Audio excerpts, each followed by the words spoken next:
Morning, everybody. I'll just wait a couple of moments because I have launched early with enthusiasm.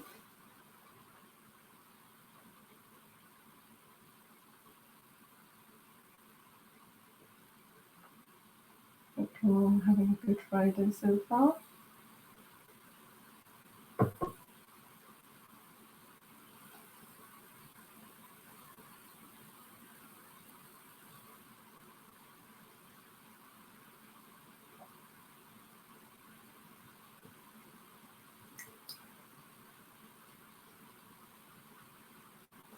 Right, I will kick off. Morning, everybody, and a massive welcome to Tree Law TV's first LinkedIn Live, my first LinkedIn Live. So fingers crossed all the logistics and the tech go to plan. First of all, I'll do a little bit of housekeeping if I can. I know that loads of us are used to these virtual sessions, but as this is the LinkedIn Live, it goes live. It's then watch backable, if that's the word, on my feed. Please feel free to engage in the comments box. The comments will then pop up on my screen and I can answer any questions. And then any comments which go unanswered, I can pick up afterwards in the normal comment section on my LinkedIn profile. So let's kick off. I will share my screen. First technical step. Hang on a second.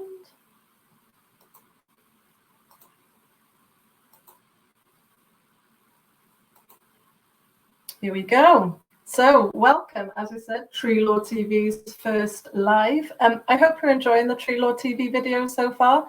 If you haven't seen any of them, please check them out on my LinkedIn profile, or you can hop over to, Tree Law TV and check them out on YouTube. So the purpose of today's session is to talk about tree root subsidence. Not sure about you, but it is a boiling hot day here. I think I've picked the hottest day to have my first live. And this time of year in the insurance industry, regarding tree root subsidence, our minds always turn to the question of whether this is going to be a big tree root subsidence year. But I don't want to presume any knowledge here because I know that there's loads of different sorts of people dialing in today and may potentially watch this on playback. So I'll cover off a couple of the basics, if I may. So those old hands at this, please bear with. If I can click to my next slide. There we are. Right. So what factors are needed for a property to be at risk of tree root subsidence? Well, in a very basic, the basic sort of synopsis is you need to have a domestic property built on a shrinkable clay soil with a tree in close proximity whose roots might grow underneath the foundations of that property, because it's the drying out of the clay soil underneath the foundations of the property which can cause the issues. So it usually comes to this time of year. We're all looking at the weather for reasons of, shall we have a barbecue this weekend, for example. I know my husband is keen to barbecue because it's due to be hot this weekend. Are people getting their hot tubs out? And then in the insurance and the local authority triola world, it is, oh my goodness, is this going to be a subsidence summer? So it's the likes of the Daily Mail and the Sun that have those salacious titles, the headings on the newspapers, phew, it's a scorcher. Are we going to start to see those? Thinking back to the last surge event, that was back in 2018, and it was around probably the 24th, 25th of July that the newspapers were reporting that the surge event was starting, and that a significant ramp up in numbers in terms of tree root subsidence claims was starting to be made to the insurance industry. So what do we know? I mean, looking at the date on my watch, it's the 8th of July. Are we going to see that this year? I would say it's not looking likely that that's going to happen as early as it did in 2018. I think we're coming into the summer off the back of a wetter winter. And if we're thinking that tree root subsidence is all about the moisture content of a shrinkable clay soil, then obviously a summer, no matter how glorious it is, and as I said, it's glorious out there today, it needs to be off the back really of a drier winter for it to show a significant risk of it being a surge year. But I mean, I wouldn't want to put any money on this. All bets are off until it actually happens. So there's my sort of surge risk monitor. In the insurance world, and probably outside the insurance world, the Met Office track the soil moisture content of certain, well, soils across the UK, but a certain area of soil in the southeast of England is tracked throughout the year for its soil moisture content. That's a piece of data called the Morex data, and we can look at that and chart that across a graph through the weeks of the year to assess whether there's likely to be a surge event. In terms of what that graph needs to hit in order for there to be a surge, it really needs to be hitting and staying at a high figure. I think it's around 300. I'm not sure what the units of calculation are there, but it needs to hit that. It needs to stay there for a prolonged time in order for that to translate into subsidence risk and result in increased numbers of subsidence claims. So, summer 2022. Each summer and each surge event is very unique. Actually thinking about it, I should probably say what a surge event is, and that's unique in itself. So at the moment, I'm the chair of the Subsidence Forum, and we've discussed, it's a hot topic, pardon the pun, we've discussed how we can create an industry-wide definition of a surge event. But that is really difficult because if you're looking at it from an insurance perspective, insurance is all about the contract of insurance between the insurer and their insured. So what is covered, etc., is all part of contractual terms. So insurers, in that respect, could vary from insurer to insurer because the contracts might vary from insurer to insurer. What a surge means, and it's the same as if there's a flood event or if there's a storm event, is that it is an increased uptick of claims when compared to a similar period of time in another quarter or another year. One of the big surges was back in 2003, and I remember the hot summer of 2003, and the number of claims at that point, I think the surge went up from sort of an average number of about 20,000 up to 50,000, and that created the surge. Whereas then looking at 2018, the numbers that created the surge were less than the numbers that created the surge in 2003 because the world was different in 2018. Knowledge had progressed. Perhaps there were, I suppose, less properties to experience that incident for the first time. And I think that's where we're getting to now. 2022, what's that? 4 years since the last surge in 2018. And again, it's a different world. It's a different world of not only knowledge and housing stock out there, but the one thing that I think is the biggest difference here is the environment in which we're all operating in. I think there can't be many people out there that would disagree, and I certainly hope that there aren't, that one of the biggest issues facing all of us at the moment is climate change. And that's not, in my opinion, that's not a future issue that we need to worry about for the generations that come after us. We hear lots of talk about our children, our grandchildren.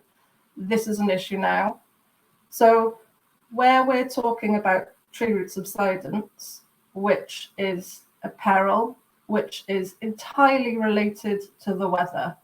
If I go back to that slide at the beginning where it shows all the factors that you need in place in order for there to be a risk of tree root subsidence, up in the top left corner is the sunshine.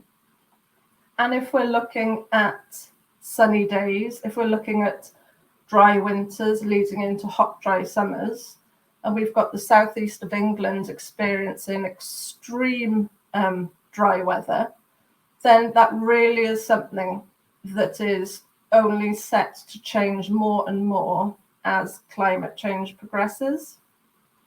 One thing that is getting more and more common, and I've got lots of colleagues that deal with this in WeatherNet and Dye and Durham, and dealing with underwriting and risk profiling, is all about, as I just said, risk profiling and using that data to work out how the profile of risk across properties in the UK might change with time.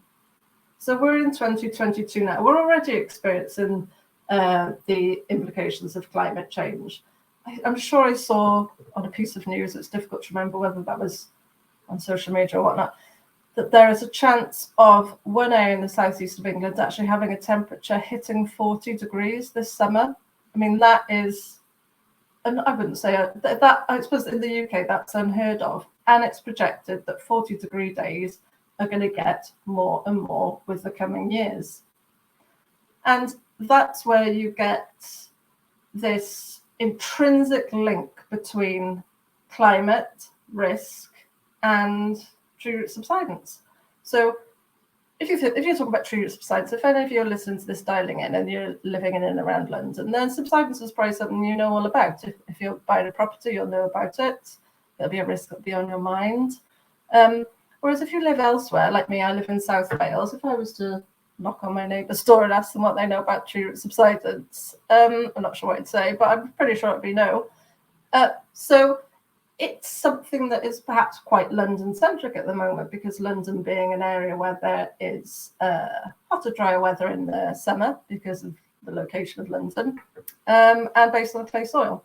But those risk models show that as weather is going to get hotter and drier with climate change, which it already is, we're going to start seeing those subsidence claims moving more north to areas we haven't seen before because it hasn't been hotter, it hasn't been drier, the winters have been too wet. But we're going to start seeing them moving more north. So summer 2022, I'm not sure what this is going to look like.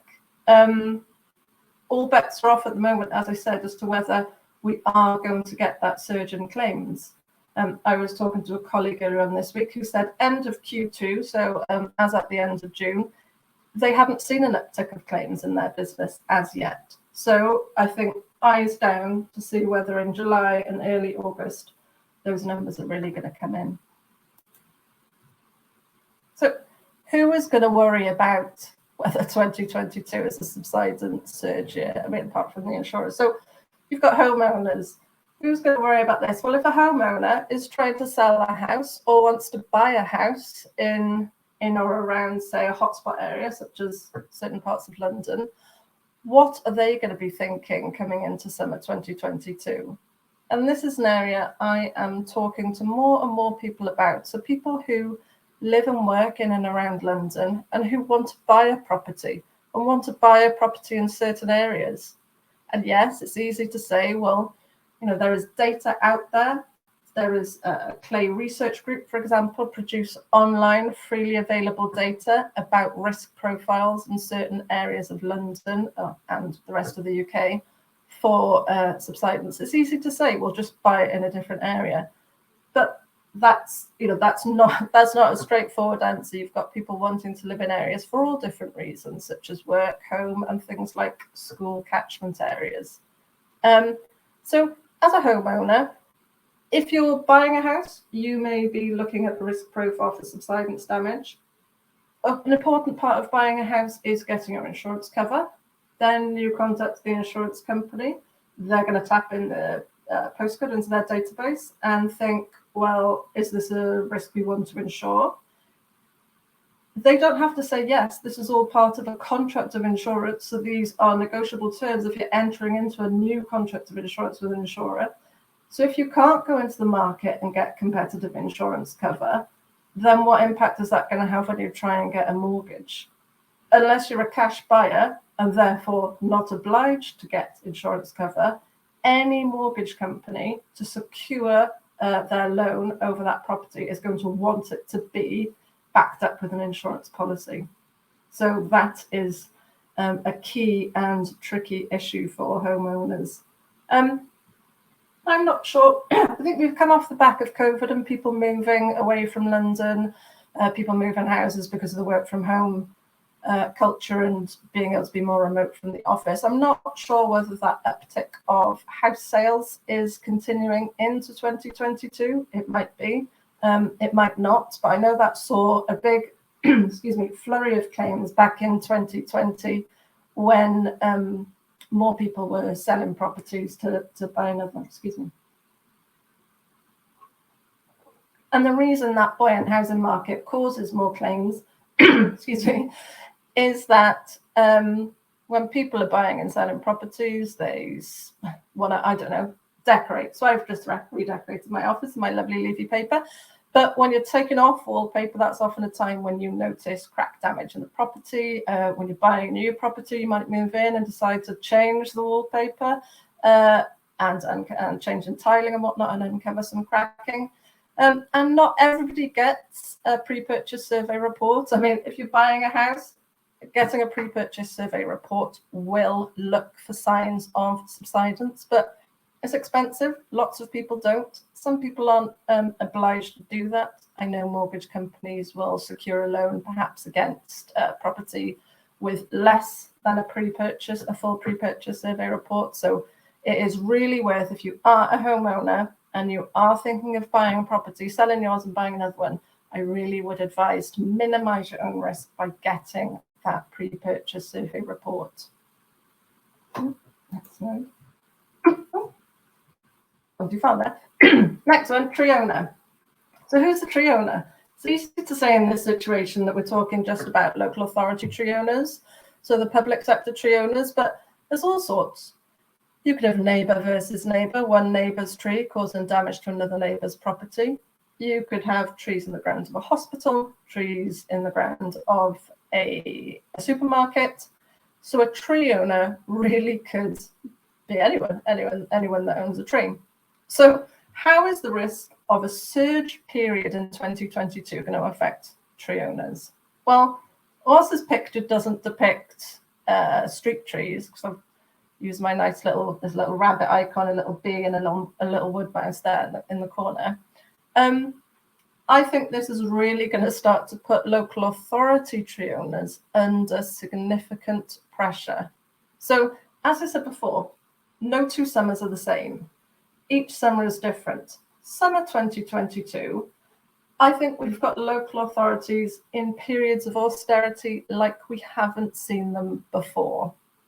And also, I'm based in Wales, but in England, you have got local authorities who are dealing with a lot of new legislation and guidance, which is coming into play. Well, we've got the Environment Act, which is a nationwide that affects the whole of the UK. You've got the England Trees Action Plan. You've got the Queen's Green Canopy Initiative. So everything is on. Plant trees, increase canopy cover, because it is that canopy cover which is going to do things like keep temperatures down in urban environments in the summer. And as I said earlier, if we're going to top out at 40 degrees in London, then canopy cover is critical for the longevity of parts of London, for people to be able to live in comfortably. I think canopy cover can reduce temperatures in urban environments by, I think it's just under 10 degrees centigrade, so it's a significant amount. So if we have got local authority tree owners with less money, perhaps less members of staff in their team, and needing to manage not only their current tree stock, but also hitting targets to plant more trees, using their same budget for things like managing other aspects of tree ownership, such as managing things like ash dieback and safely removing dead and dying ash trees, perhaps, then this is just going to put more and more pressure on those local authorities. Groups such as the London Tree Officers Association, which Tree Law, I am a member of the LTOA. The LTOA is working to produce a new draft of the tree root subsidence risk limitation strategy, which is all about trying to streamline the approach of evidence so that when an approach is made to a local authority for tree works or tree removal, that certain generic standards of evidence are gathered and given to the local authority to consider to try and speed things up. It's a really difficult one, though. You can look at trees and you can say, does that tree cause damage to that property? But a tree is far more than just a risk factor in damage to a property. As I've shown there with the beautiful sort of environment of the bees, etc., trees provide ecosystem services. So it's not just, do they look nice? Does a pretty tree near my property raise the value of my property because I live in a lovely leafy area? It provides a habitat for animals. It provides shade in the summer.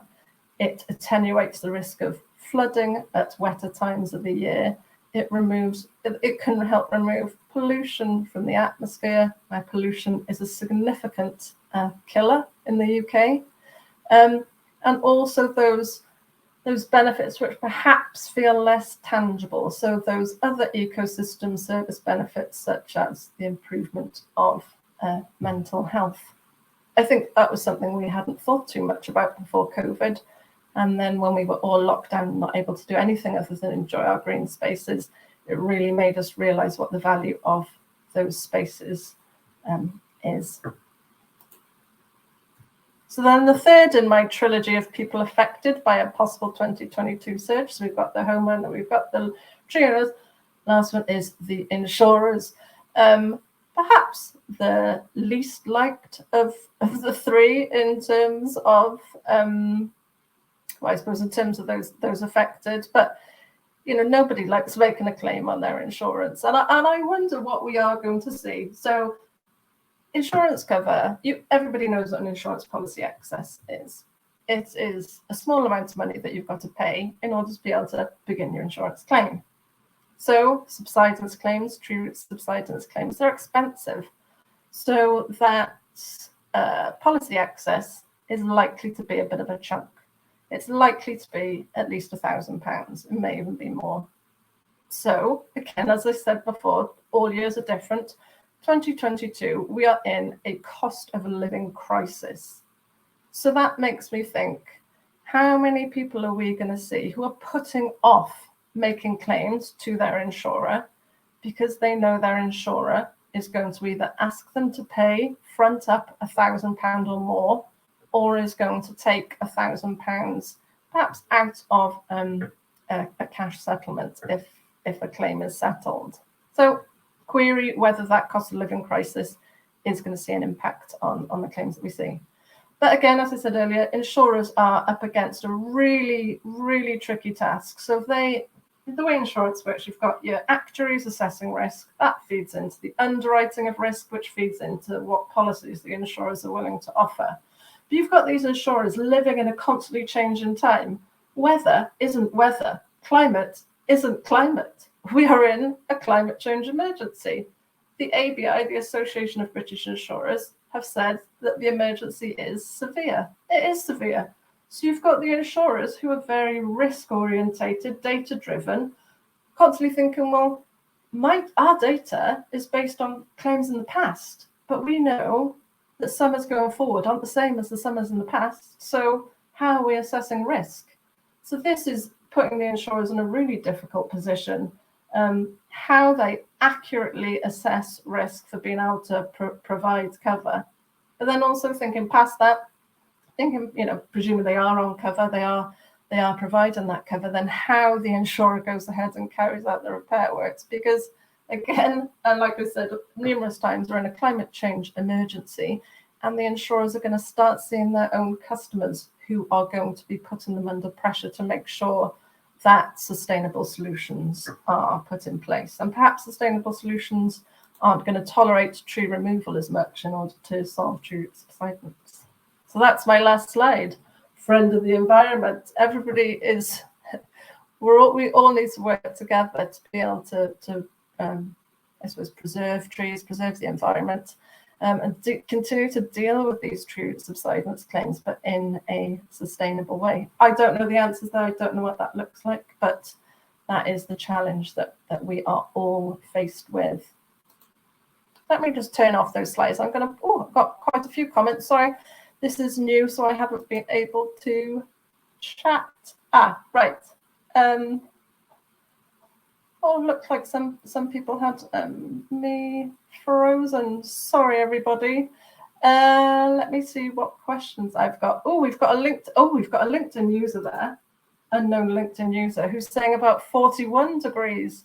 Oh my goodness, that's on Wales Online. That means that's where I live. So as I was saying earlier, if there is a chance of temperatures topping out at over 40 degrees, then that seems quite new. But if we've got suggestions of 41 degrees, then for some of you dialing in from other parts of the world, perhaps that may not be so shocking, but really that is incredibly hot if it is something that specifically happens in South Wales. I'll have to get my shorts and t-shirt on for later on this weekend, I think. Well, you've got John Asperian there commenting, well done on the LinkedIn Live, tree law going from strength to strength. Cat on, hi Cat. I probably frozen. Oh, I hope you managed to get back on. Sorry if I have frozen. So sorry. This is just all sort of tech issues. Here's another one. So another LinkedIn user question. So the role of trees means that we need a different approach to risks, costs, and benefits. Oh, yes. I don't know who that is as a LinkedIn user, but I certainly agree there. I think never more so than now are we looking at trees holistically and looking at them for everything that they can give us. As I said, the number of deaths in the UK from pollution is quite stark. I'm not going to say a stat because I got the 40 degrees one wrong earlier.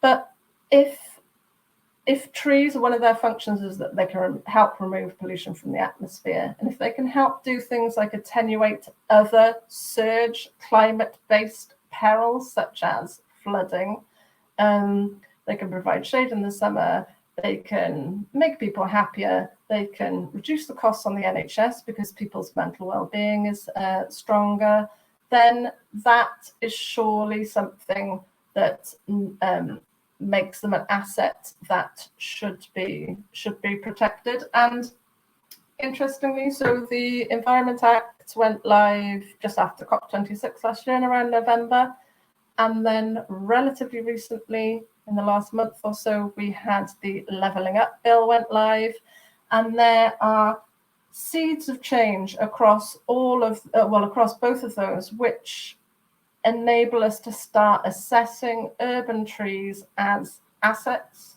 So, if we're talking about different assets a local authority might manage, buildings, roads, whatever, I don't think trees have been given that asset status previously, but now the seeds have been sown for that to be the case. And then that brings us into a whole new discussion about what the value of trees is, how they can be assessed, how a monetary value can be put on a tree, because that's pretty significant. Another one, urban heat islands will be a big issue. Absolutely. So the urban heat island effect, which means the urban areas get hotter in the summer and they retain that heat. The buildings heat up during the day, trap heat, and retain heat and create an even hotter urban environment. That is significant, and significant in places like London where there are so many buildings and where we're also in a housing crisis and more buildings are being built, which then just increases the density of buildings, increases the effect of the urban heat island effect, which when combined with hotter temperatures in the summer then just gets more and more and more busy. One last one before I've got to, I think we're going to be cut off in 30 seconds or so. So Steve, hi Steve. Instead of rainwater runoff being wasted, why not divert it to the trees? Good idea. So I think, does that come in line with the sustainable urban drainage systems, the subs that are being trialled around the UK? I know I live near Cardiff and there's quite a few sustainable urban drainage systems which are being trialled here. which could well be an answer to that. I don't know if I'm going to be cut off after 30 minutes, but if I am, I probably need to start bringing this session to a close. Can I just thank all of those of you who dialed in, and all of you who perhaps got frozen? Sorry about that. Obviously, my Wi-Fi didn't hold up at times. But thank you very much, everybody. And feel free to watch around catch up. And thank you for dialing in. And have a good Friday. Bye.